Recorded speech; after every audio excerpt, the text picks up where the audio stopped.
Varicose veins కి సరైన చికిత్స కోసం సంప్రదించండి ఎవిస్ హాస్పిటల్. నమస్తే గురుగారు. శ్రీమాత్రే నమః. ఇంతింత రమ్మంటే ఇల్లంతా వచ్చిండంట వెనకటికొకడు. అలా అయిపోతుంది గురుగారు ఈ మధ్య ఓనర్స్ పరిస్థితి. రెంట్ కని వచ్చి ఇంక ఇల్లంతా మాదే, అక్కడ నుంచి కదలం ఇది మాదే, ఆ రోజుల నుంచి ఈ రోజుల నుంచి ఉంటున్నాం అని పాపం ఈ ఇల్లు రెంట్కి ఇచ్చిన పాపానికి వాడే రోడ్న పడాల్సిన పరిస్థితి వస్తూ ఉంది. ఇలాంటి వాళ్ళు ఏం చేయాలంటారు? శ్రీ గురుభ్యో నమః. శ్రీమాత్రే నమః. ఈ మధ్య నాకు ఆఫీస్ కూడా ఇలాంటి కేసులు చాలా ఎక్కువగా వస్తున్నాయి. మరి ఎలాగంటే ఏమోనండి, మాకు వీళ్ళెవరో ఇంటికి అద్దెకు వచ్చారు. వాళ్ళు 2016లో వాళ్ళు అద్దెకు వచ్చారు. బాగుండే రాగానే చాలా ప్రేమగా మాట్లాడిచ్చారు. మామూలుగా మన సాంప్రదాయం ఏంటంటే, మన కల్చర్ ఏంది, ఎవరన్నా వస్తే కర్రీలు అటు పంపించుకుంటారు. మీ ఇంట్లో ఇవాళ ఏం వంట చేశారు, మా ఇంట్లో ఏం వంట చేశారు, ఒకే కంచం ఒకే మంచం టైప్ అయిపోతూ ఉంటాం. సో ఆల్మోస్ట్ ఇక కర్రీస్ అవి మార్చుకుంటూ ఉంటారు, ఫుడ్ మార్చుకుంటూ ఉంటారు, బట్టలు కలిసి కొనుక్కుంటారు, ఇలా అన్నీ చేస్తారు. ఇలా కొంతవరకు ఓకే, కానీ అతి చేసుకుంటారు. ఒక కేసులో ఏం జరిగింది అని అంటే, వీళ్ళు ఇంటికి అద్దెకు వచ్చారు, చాలా ప్రేమ కలిసిపోయారు. వాళ్ళ కుటుంబం వీళ్ళ కుటుంబం చాలా ప్రేమ కలిసిపోయారు. తర్వాత మెల్లిమెల్లిగా ఏమైందో తెలీదు, అసలు ఏమైందో తెలీదు. వాళ్ళ ఇంటి ఓన్ ఎవడైతే అద్దెకు వచ్చాడో, అన్న ఇట్లా ఒక మంచి బిజినెస్ ఉంది, ఇట్లా మీరు చేస్తే ఇన్వెస్ట్ చేస్తే మన డబ్బులు వస్తాయి, నాకు ఈ ఆపర్చునిటీ వచ్చింది, ఒక అర్జెంట్ ఒక 30 లక్షలు కావాలన్నా 35 lakhs మనం ఇన్వెస్ట్ చేస్తే విత్ ఇన్ 6 months లోపల మనకి ఒక 1 crore వస్తాయన్న, నీకు 35 ఎవరైనా ఉంటే చూడన్నా, నేను 50 లక్షలు ఇచ్చేస్తాను అని చెప్పిన తర్వాత వీడు కామన్ మ్యాన్ ఏంది, 30 లక్షలు నమ్మొచ్చా నమ్మకూడదా అని ఫస్ట్ ఆలోచన చేస్తారు. కరెక్ట్.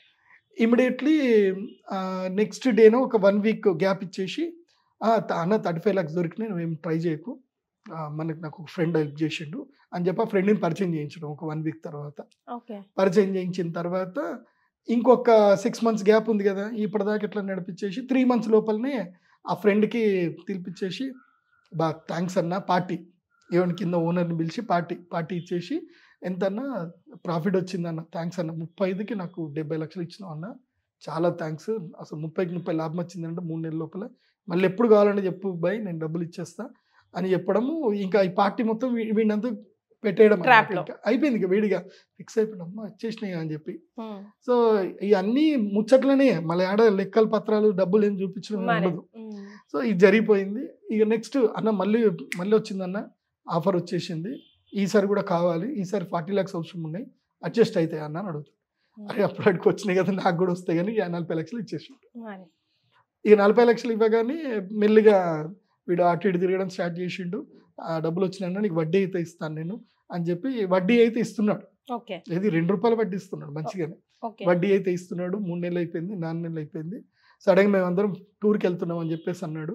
ఇంట్లో సామాను ఏం వాల్యూ ఉంటుంది, ఎత్తి కొడితే ఓ 1,00,000 రూపాయలు కూడా వాల్యూ ఉండదు ఇంట్లో సామాన్లు. మంచిగా టూర్కి వెళ్ళిపోతున్నాం అని వెళ్ళిపోయినారు. కథం ఫోన్ స్విచ్ ఆఫ్, మళ్ళీ లేదు. ఇంకా 40 lakhs గంగలో అయిపోయినాయి, 40 లక్షలు అటే వెళ్ళిపోయినాయి. కానీ విచిత్రం ఏంటంటే, ఈ 40 లక్షలు పోయినందుకు వాడి మీద కోపము రావట్లేదు, ఏమీ రావట్లేదు. భార్య చెప్తుంది 40 లక్షలు పోయినాయి అయ్యగారు, కానీ వాడి మీద ఏం కోపం రావట్లేదు, పోలీస్ కంప్లైంట్ ఇవ్వమన్నా ఇవ్వట్లేదు, ఏం చేయట్లేదు మా ఆయన అంటాడు. ఏమైందో తెలీదు, వీడు కంప్లీట్గా నీరు గారిపోయిండు, అసలు డల్ అయిపోయింది. ఇంకా షాక్ లో ఉన్నాడు. షాక్ కూడా కాదు, అది మందు పెట్టడమే, మరుగు మందు. అది ఏదో జరుగుతుంది, అదేమో నాకు కూడా 100% తెలుస్తలేదు, కానీ ఏదో జరుగుతుంది. అందుకే నేను ఈ వీడియో చూస్తున్న అందరికీ చెప్తున్నాను, మీరు ఎవరికైనా ఇంటికి అద్దెకిస్తే వాళ్ళు వాళ్ళ ఇంట్లో ఉండని, మీరు మీ ఇంట్లోనే ఉండండి. వాళ్ళ ఇంటికి నుంచి మీకు ఏమన్నా తిండి పంపించినా, ఏది పంపించినా తినకండి, ఏమన్నా బట్టలు పంపించినా తీసుకోకండి. వాళ్ళు వేసుకున్న బట్టలు నా కూతురు వేసుకుంది, మీ కూతురు కూడా ఇచ్చేయండి అని చెప్పేసి ఇట్లా ఏమన్నా బట్టలు షేర్ చేసుకోవడాలు, భోజనాలు షేర్ చేసుకోవడాలు ఎట్టి పరిస్థితుల్లో చేయకండి. బాగా గుర్తుపెట్టుకోండి, ఇది జరిగింది. ఇది ఒకటి కాదు, నా దగ్గరికి దాదాపు ఒక 10-20 కేసులు వచ్చి ఉంటాయి ఇట్లాంటి. ఏం జరుగుతుందో తెలీదు, ఆస్తులు రాసిచ్చేస్తున్నారు. మొన్న మధ్య ఒకటి జరిగింది, ఇట్లాగే అద్దెకున్నాడు, ఎవడో ఇన్కమ్ ట్యాక్స్ అని వచ్చాడు. ఇది ప్రిపేర్డ్గా ఉంటున్నారు అందరు కూడా, బయట సిచ్యువేషన్స్ ని క్రియేట్ చేసేస్తున్నారు, ప్రిపేర్డ్గా ఉంటున్నారు. వీళ్ళు వస్తున్నారు. మొన్న కోడిది ఇట్లాగే జరిగింది, వాడి ఇంట్లో గంజాయి పెట్టుకున్నట్టు, ఇంటికి పోలీసులు వచ్చినట్టు, ఇంట్లో మీరు గంజాయి పెట్టుకున్నారు, రైడ్ అయ్యింది, మిమ్మల్ని కూడా అరెస్ట్ చేస్తున్నాం అని చెప్పడం, తర్వాత అక్కడనే సెటిల్మెంట్ చేయడం, ఇంటి ఓనర్ నుంచి డబ్బులు తీసేసుకొని వెళ్ళిపోవడం, ఇవన్నీ జరుగుతున్నాయి. ఇది ఒకటి మొన్న జరిగింది. మళ్ళీ ఈ మధ్య ఇంకోటి ఏంటంటే ఇది ఏదో చేస్తున్నారండి, ఏం చేస్తున్నారో తెలియట్లేదు. ఇంటి ఓనర్ పిల్లని వాళ్ళు ఏం ట్రాప్ చేస్తారో తెలియదు, ఆమె వాడినే పెళ్లి చేసుకుంటా అని చెప్తుంది. వాడి దగ్గర ఆస్తి లేదు, వీళ్ళు ఇంటికి అద్దెకి వచ్చారు, 3 నెలలు అద్దె కూడా సరిగ్గా గట్ల. ఈ ఇంటి ఓనర్ కూతురు వాడినే పెళ్లి చేసుకుంటానంటుంది. వాళ్ళు వేరే బ్యాచ్, ఇది మన బంగ్లాదేశ్ బ్యాచ్ అనమాట. సో వాడు ఏం చేశాడో తెలీదు. ఈ అమ్మాయి లలితా సహస్రం చదువుతుంది, పూజలు చేసుకుంటుంది, అన్నీ చేసుకుంటుంది. సడన్గా నేను వాడినే పెళ్లి చేసుకుంటా అంటుంది. వాళ్ళ అమ్మ నాన్న తిరుగుతున్నారు, చేస్తున్నారు, ఇవన్నీ చేస్తున్నారు, వినట్లే. మరి ఇప్పుడు మీరు మాటల్లో స్టార్టింగ్ లో మందు పెట్టారు అని అంటున్నారు కదా, మరి దానికి ఏంటి పరిష్కారం? నేను ఒకటి ఏం చెప్తానంటే, పరిష్కారం తర్వాత మాట, ఫస్ట్ తినకండి అని చెప్తా. మీకు అన్నౌన్ ఫ్యాక్టర్లో మీ ఇంటికి అద్దెకు వచ్చిన వాళ్ళు కానీ ఎవరైనా సరే ఏదైనా తినిపిస్తే తినకండి. ఓకే. దాని తర్వాత ఈ మరుగు మందు తీసుకోళ్ళు బోలెడు మంది ఉంటారు. సో నేనైతే దాని జోలికి పోను, నేను మీకు ఇన్స్ట్రక్షన్ మాత్రమే చెప్తున్నాను. దీనికి ఒక పద్ధతి ఏంటంటే, మీరు పంచకర్మ, కేరళలో పంచకర్మ ట్రీట్మెంట్ ఉంటుంది. సో పంచకర్మలో ఏంటంటే డీటాక్సిఫికేషన్ ప్రోగ్రామ్ ఉంటుంది. ఆ డీటాక్సిఫికేషన్ చేసుకొని మా శ్రీచక్ర పీఠానికి బగలాముఖి పూజ చేసుకోవడానికి రండి. డీటాక్సిఫికేషన్ అయిన తర్వాత రావాలి బగలాముఖి పూజ తప్పకుండా చేసుకోండి. ఈ ఏవైతే కనుక సమస్యలు ఏవైతే ఉన్నాయో ఇవి జరగవు. నేను ఏం మార్చుకోవద్దు, 2 మార్చుకోవద్దు, ఫుడ్, బట్టలు ఇవి మార్చుకోకండి. మళ్ళీ మీ బట్టలు ఎవరైనా తీసుకెళ్తున్నారా చూడండి.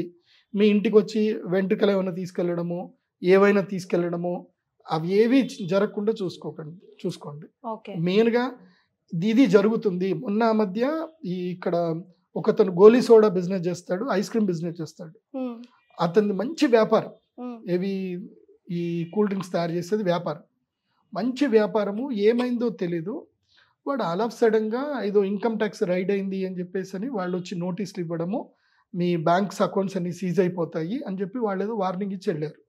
వీడు భయపడిపోతే, వీడు అద్దెకున్నోడు వాడు ధైర్యం చెప్పి, అన్న నేనుంటా, నీకు నా ప్రాణంకి ప్రాణం, నిన్ను అడ్డేస్తా, నువ్వు ఏదైనా ఉంటే ఆస్తి నా పేరు మీద పెట్టు, నేను కావాలంటే నేను జైలుకి పోతా, నువ్వు టెన్షన్ పడకు, నేను నీకు బినామీగా ఉంటా, నేను జైలుకి పోతా, నువ్వు టెన్షన్ పడకు, నీ బిజినెస్ నేర్పించుకో అని చెప్పేసి వాడి ఆస్తి అంతా వీడి పేరు మీద నేర్పించుకున్నాడు.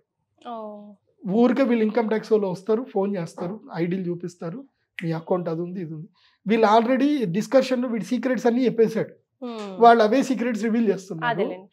ఫోన్ కాల్స్ కూడా ఇలాగే అవుతున్నాయి కదా, స్కామ్ కాల్స్, ఇవన్నీ డ్రామాలు నడుస్తున్నాయి. అందుకోసమే నేను చాలా మందికి చెప్తాను, మన ఇంట్లో జరిగే సీక్రెట్స్ బయట వాళ్ళకి ఎవరికి చెప్పకండి, ఎప్పుడు చెప్పకూడదు. ఎంత ప్రేమ ఆత్మీయత కనిపించినా ఆర్థిక సంబంధ వ్యవహారాలు, కుటుంబ వ్యవహారాలు, మీ పిల్లలకు సంబంధించిన వ్యవహారాలు ఎవరికి చెప్పకండి. చాలా జాగ్రత్తగా ఉండండి. ఇప్పుడు కాలం మారిపోయింది, కలికాలం బాగా వచ్చింది. ఇంట్లో ఆడపిల్లలకి సెక్యూరిటీ ఉండట్లేదు. ఆడపిల్లలు ఏంటంటే ఏమన్నా అయితే మా నాన్న నన్ను తిడతాడేమో అని భయపడుతున్నారు. ఇలాంటివన్నీ జరుగుతున్నాయి. కాబట్టి నేనైతే చెప్తాను ఏంటంటే, మీరు సొంత ఇంట్లో ఉంటే మీ ఇంటికి ఎవరికి అద్దెకి ఇవ్వకండి. ఆ అద్దె డబ్బులతోటి ఏం పెద్ద రావు, మీ పెట్టుబడులకి అద్దెకి ఇవ్వకండి అని చెప్తాను నేనైతే. మోస్ట్లీ మీ సెక్యూర్గా ఉండాలి అని అంటే మీరు ఉండే ప్లేస్లో అద్దెకి ఇవ్వకండి. మీరు వేరే ఎక్కడైనా మీ అసెట్స్ ఉన్నాయి, అక్కడ మీరు ఉండట్లేదు, మీ ఇన్వాల్వ్మెంట్ లేదు, జస్ట్ మీకు రెంట్ ఆన్లైన్లో వేసేస్తున్నారు అంటే అట్లా అద్దెకి ఇవ్వండి. కానీ ఇట్లా ఒకళ్ళతో ఇన్వాల్వ్ అయ్యేటప్పుడు మాత్రం అద్దెలు ఇవ్వకండి. ఇస్తే మాత్రం కంపల్సరీ ఇంట్లో సీసీటీవీలు పెట్టుకోండి. ఏవైతే కావాలో ప్రికాషన్స్ అయితే పాటించండి. ఆస్ట్రాలజికల్గా నేను చెప్పే ప్రికాషన్స్ ఏంటంటే మాత్రం, వాళ్ళకి మీ వస్తువులు ఏవి వాళ్ళు తీసుకెళ్లకుండా చూడండి. మీ ఇంట్లో నుంచి మీ యొక్క దుస్తువులు కానీ, మీకు సంబంధించిన ఏ వస్తువులు తీసుకెళ్లకుండా చూడండి. ఏ వస్తువు పోయింది అని అంటే మాత్రం నమ్మలేము. నిజంగా నేను ఇంత ప్రాక్టికల్ ఆస్ట్రాలజర్ అంటే అంతే కదా గురుగారు, అప్నా పరాయా కా భోతా తెలియట్లేదు. ఇప్పుడు హబీ పరాయాంకో ఘర్మ కూర్చున్నదేనా అంటే ఇంకా ఆలోచించాల్సిందే కదా. సో నేను అబ్జర్వేషన్ ఏంటంటే, మొన్న ఈ మధ్య జరిగితే అమ్మాయి ఎంత స్టాండర్డ్ అంటే మంచి తెలివితేటలు, చాలా స్టాండర్డ్ అమ్మాయి. ఎట్లా పడిపోయింది ఇప్పటికీ అర్థం కావట్లేదు నాకు. ఆ అమ్మాయి నేను నా కళ్ళారులో చూస్తూనే పెరిగింది. అమ్మాయి 4 ఏళ్ళ నుంచి లలితా సహస్రం నాతో పాటు చాలా పర్ఫెక్ట్గా అవుతుంది. అమ్మాయి అంత లలితా సహస్రం చదువుతున్న అమ్మాయి మీద కూడా ఎట్లా జరిగింది అనేది నాకు ఇప్పటికీ అంతుపట్టని వ్యవహారం. అందుకే precaution more than curing. So మనం ప్రికాషన్స్ తీసుకోవడం చాలా ముఖ్యం. ముఖ్యంగా ఆడపిల్ల విషయంలో చాలా జాగ్రత్త ఉండండి. మగపిల్లలు ఉన్నా పైన ఆడపిల్ల ఉందనుకోండి, మీ ఓన్ వేసుకొని వెళ్ళిపోతుంది అది. కాబట్టి పైనో కిందనో ఇంట్లోకి మాత్రం వేరే వాళ్ళని రానివ్వకండి. ఆ డబ్బుల గురించి, ఆ చిన్న చిన్న డబ్బుల గురించి కకృతి పడకండి. నేనైతే నా అనుభవపూర్వకంగా 20-30 కేసులు చూశాను. అనుభవం లేని కేసులు కొన్ని వేలు ఉన్నాయి. ఇంకా నా దగ్గరికి రాని కేసులు అయితే వేలు ఉన్నాయి. అంటే నాకు పోలీసులు కూడా నాకు ఫ్రెండ్స్ ఉన్నారు. వాళ్ళు చెప్తా ఉంటే ఇట్లా అవుతుంది గురూజీ, ఐసా ఓరే గురూజీ, ఏది ఎట్లా అవుతారో ఎట్లా పోతుంది అర్థం కాదు గురూజీ అంటారు. అసలు ఎవరికి అర్థం కాదు. క్రైమ్ అంత దారుణంగా పెరిగిపోయింది. కాబట్టి మీరు ఆహారంలోను బట్టల విషయంలో ఈ 2 జాగ్రత్తగా ఉండండి. గురుగారు మరీ గంటపదంగా చెప్తున్నారు కాబట్టి డెఫినెట్గా గ్యారెంటీగా జాగ్రత్తగా ఉండాల్సిందే. ధన్యవాదాలు గురుగారు. శ్రీమాత్రే. శ్రీమాత్రే నమః.